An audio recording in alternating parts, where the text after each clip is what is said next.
Ntokazi, elunqoba wena anginalo ngicikoze kakhulu phambi kobuso bakho kwale noma sengidlalisa amagama ngikondlozo kaMzwakhe Mbuli. Ngikadleze phuka ngifele embelekweni sengikhalile kodwa namanje ithawula ngiliphosile. Ntokazi, ngilapha ngikhuza ibuya ukukushela nama ngisathanda isicelo zami usuyishaye kakhulu indiva. Lonke liphuma kimi ulifela ngamathe kwale noma sengidlalisa amagama ngikondlozo kaMzwakhe Mbuli.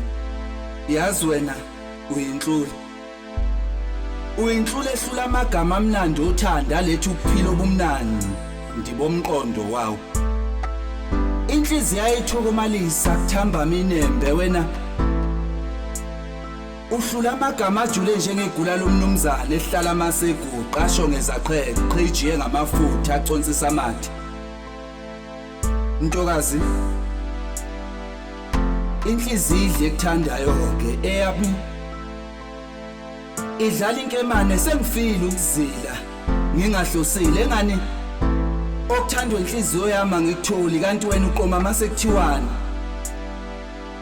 Liphe lokunqoba wena kwale noma sengidlalisa amagama ngikondlozo kaMzwakhe Mbuli namanje ngilapha ngoba ngihlushwa inhliziyo izinqumo ezithathayo ziphambene nokwenza kwami. Ntokazi,